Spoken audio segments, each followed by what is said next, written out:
Hi friends, আসসালামু আলাইকুম। নমস্কার, সকলে কেমন আছো? আশা করছি আমাদের ব্লগ যে যেখান থেকে দেখছো সবাই খুব ভালো আছো, সুস্থ আছো। নারীদের কাজই হচ্ছে সংসার ধর্মকে সুন্দরভাবে পালন করা। তো সমস্ত নারীরাই তাদের সংসারকে খুব সুন্দরভাবে করে তুলেছে। কেউ হয়তো তাদের পরিচারিকা দিয়ে সংসারকে সামলায়, আর কেউ নিজে হাতেই গড়ে তোলে। তো কিছু মহিলারা যারা নিজে হাতে সংসার গড়ে তোলে বা নিজে হাতে সংসারের সমস্ত দায়িত্ব নিয়ে যে কাজকর্মগুলো করে থাকে, তারাই জানে যে এই সংসারের মর্ম কী। সত্যি কথা বলতে, যারা নিজে হাতে সংসারকে সামলায় তাদের কাছে কিন্তু সংসারের গুরুত্ব অনেক বেশি। সেরকম আমাদের কাছেও তাই। তো আমি যেহেতু আমার কোনো পরিচারিকা বা কোনো সার্ভেন্ট নেই, সেহেতু আমি নিজেই সমস্ত কিছু সংসারের করে থাকি। টুকিটাকি যা কিছু জুতো পাট থেকে চণ্ডী পাট কথায় আছে, তত অবধি আমি সমস্ত কিছুই একা হাতে করি। অনেক দিন ধরে ভাবছিলাম যে এই টেবিলটা গোছানো হচ্ছে না, তাই আজকে এই টেবিলটা গুছিয়ে ফেললাম। এবারে আমি চলে এলাম আমাদের খাবার রুমে এক গলা হয়ে থাকে মেয়ের খেলনা টেলনা। তো সেই মেয়ের খেলনা টেলনা সরিয়ে ভালো করে বিছানাপত্র গুছিয়ে নিয়ে ভালো করে ঝাড়টার দিয়ে দিচ্ছি।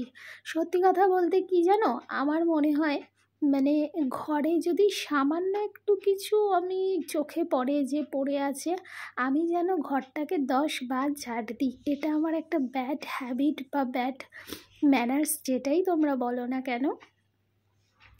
তো সেরকম এখন ঘর ঝাড় দিচ্ছি, আর সারাদিনে আরও কতবার দিই সেটা হয়তো তোমাদেরকে দেখানো হয় না বা বলাও হয় না। তো ঘর তো ঝাড় দিয়ে বেরিয়ে এলাম, এবার ডাইনিং স্পেসটাও ঝাড় দিয়ে নেব সুন্দরভাবে। আসলে পরিপাটি চোখে ভালো লাগা, সুন্দর দেখতে লাগা, এটা কিন্তু আমার বরাবরের অভ্যাস যে আমি একটু নোংরা কম পছন্দ করি। ঘরের মেঝে ধুলোবালি হয়ে থাকবে সেটা আমার একদম ভালো লাগে না। তার জন্যই হয়তো আমি দিনে অনেকবার ঘর ঝাড় দিয়ে থাকি, আর আমার এটা একটা ম্যানার্সে দাঁড়িয়ে গেছে। তো সেই অনুযায়ী এখন আমি ঘরটা ঝাড় দিচ্ছি তো বটে। তো তোমাদের কিছু কথা বলি, যারা হয়তো নিজে হাতে সংসার সামলাও তারাই এই ব্যাপারটা জানো। সত্যি কথা বলতে সংসারের সমস্ত খুঁটিনাটি ব্যাপারটাকে আমি ভীষণই সহজভাবে নিই, কারণ আমি কোথাও কিন্তু কিছু ক্ষোভ রাখি না। আমি খুব সুন্দরভাবেই সব কিছুকে ম্যানেজ করে নিই। আমি যদি কখনো রান্নার একটু ছুটি পাই না, তখন ঘরের সমস্ত কাজ ঠিকঠাক করে গুছিয়ে নিই। হয়তো তোমরা ভাবছো যে আমি এত কথা বলছি, কিন্তু আমাদের বিছানাপত্র সবসময় কেন এরকম অগোছালো থাকে। বাড়িতে বাচ্চা থাকলে কিন্তু যাদের আছে তারা কিন্তু অবশ্যই এটা বুঝবে, বাড়িতে যদি বাচ্চা থাকে তাহলে কখনো কিন্তু সেটা ঠিকঠাক থাকবে না। তোমাদের বিছানা কখনো পরিপাটি বা ক্লিন রাখার চেষ্টা করবে, কিন্তু হবে না, এটা আমি অভিজ্ঞ। তো আজকে সমস্ত মেঝেতে যা যা পাতা ছিল সব তুলে দিয়ে ভালো করে সমস্ত ঘর মুছে নিলাম। শাশুড়িমার ঘর, আমাদের ঘর, খাবার ঘর মুছে নিয়ে এবার ডাইনিং স্পেস মুছে আমি স্নান টান করবো। আজকে তেমন রান্নাবান্না বিশেষ করিনি, খুবই একটা তরকারি করেছি।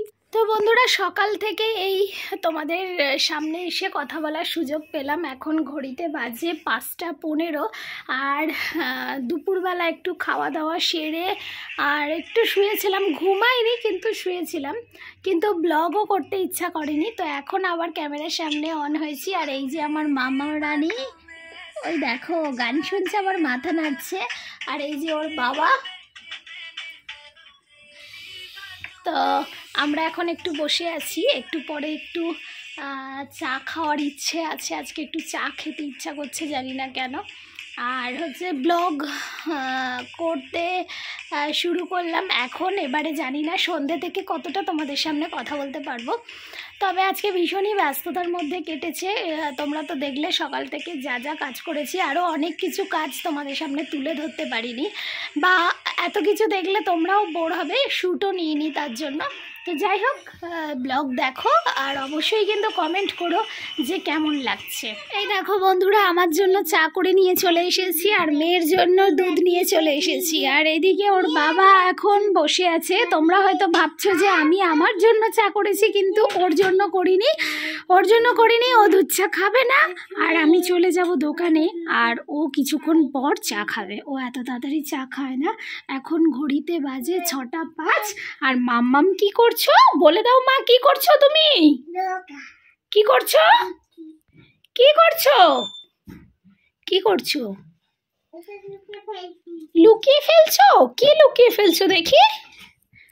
দেখি কি লুকাচ্ছ? এই মাম্মা,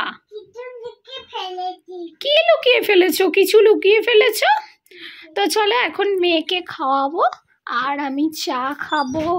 আর হচ্ছে এখানে আমার টপ বিস্কিট আছে, টপ বিস্কিট দিয়ে খাবো। কোথায় ফেলেছে? এই না, আমার মেয়ের কাণ্ড। মেয়ে ওর বাবার বোতল, এটা মানে ওর বাবা একটু বেরোলে নিয়ে যায়, তো ওর বাবার বোতলে জল খাবে, এটাই ঝোঁক। তো বন্ধুরা এখন বসে আছি, খেলাম আলমন্ড বাদাম, খেলাম গোটা 5-7, তো খেয়ে দিয়ে নিয়ে বসে আছি। আবার ওকে দোকানে দিয়ে আসবো, দোকান খুলে দিয়ে আসবো, তারপর আমি এসে বাড়িতে চা খাবো। তো এখন বসে আছি, সময় কাটছে ভালো। ওই তেমন কাজ বিশেষ ছিল না। এই ছিল না মানে? তুমি তো সকালে ছিলে না, মাপে কাজ ছিল, ছোট একটা মাপ ছিল, এবার তারপরে তো চলে এসেছি তাড়াতাড়ি। মানে যদিও বা খুব ছোটই একটা কাজ ছিল, গেছে আর চলে এসেছে। তো দেখো বন্ধুরা, এখন ঘড়িতে বাজে 9টা বাজতে 5, আর আমি দোকান থেকে চলে এসেছি। আর দেখো এখন আমাদের কারেন্ট চলে গেছে, অনেক দিন পর কিন্তু এইরকম মানে কারেন্টটা গেল। আর আমি দোকান থেকে যার জন্য চলে এসেছি, কারেন্ট চলে গেছে বলে। কি মাম্মাম? আর এই যে শবে বরাতে দিন যে হালুয়াটা করেছিলাম, সেই হালুয়াটা দাও, এলাচ এটা।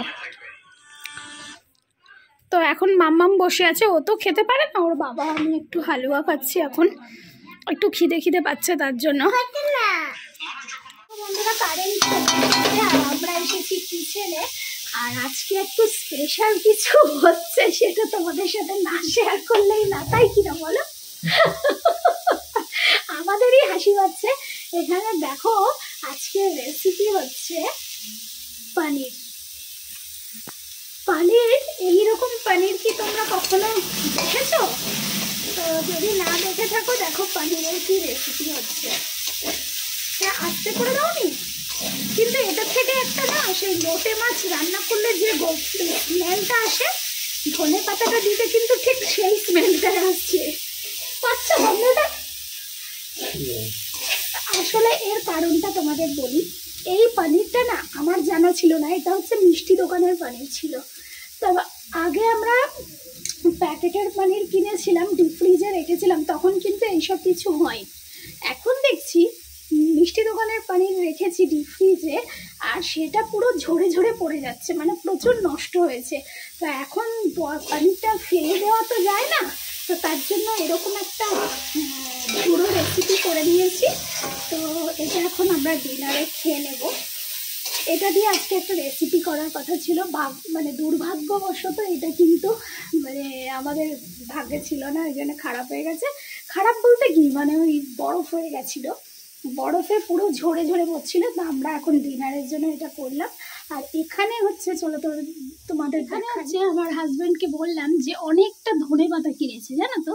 তো এই ধনে পাতাগুলো আমাদের বারবার নষ্ট হচ্ছে, তার জন্য আজকের একটা টিপস অ্যান্ড ট্রিক্স ইউজ করছি, দেখা যাক কতদিন ভালো থাকে। তো এই যে দেখাও, ধনে পাতার এই অংশটা, মানে এতটা করে 1 গাঁট করে এই অংশটা বাদ দিয়ে দেব, দিয়ে আর মানে কোনো পেপার জাতীয় কিছুর মধ্যে জড়িয়ে তারপর কোনো টিফিন বক্স বা প্লাস্টিকে ঢোকাবো, দেখা যাক কতদিন ভালো থাকে।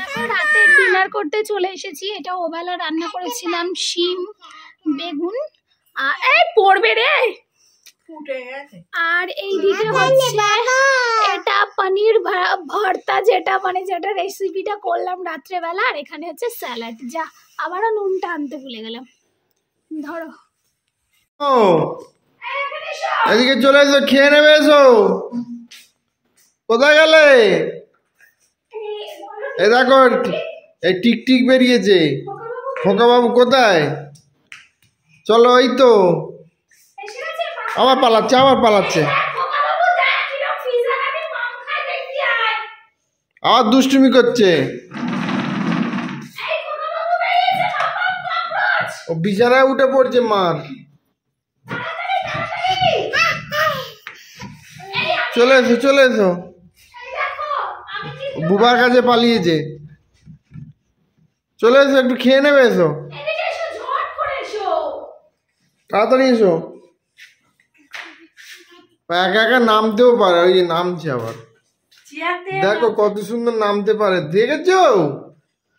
দেখো দেখো আমার আম্মু সোনা কত সুন্দর নামতে পারে। চলো তো, চলো তো, চলো তো। খোকা বাবু ডাকছে তোমাকে, খোকা বাবু ডাকছে।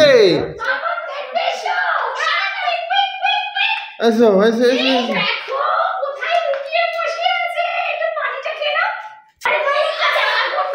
নাও নাও হাট।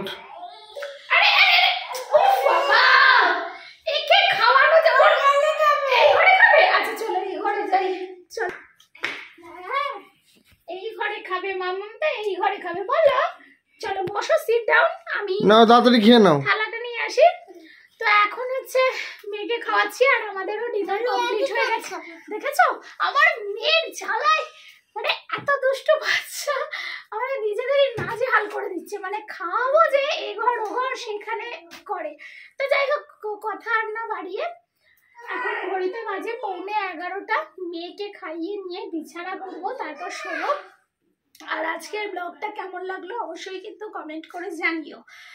এর সাথে সাথে আজকের ব্লগটা এখানেই শেষ করে দিচ্ছি। আবারও দেখা হবে আগামীকাল নতুন কোনো ব্লগের সঙ্গে। ততক্ষণের জন্য সবাই ভালো থেকো, সুস্থ থেকো আর আমাদের জন্য দোয়া করো। আল্লাহ হাফিজ, গুড নাইট।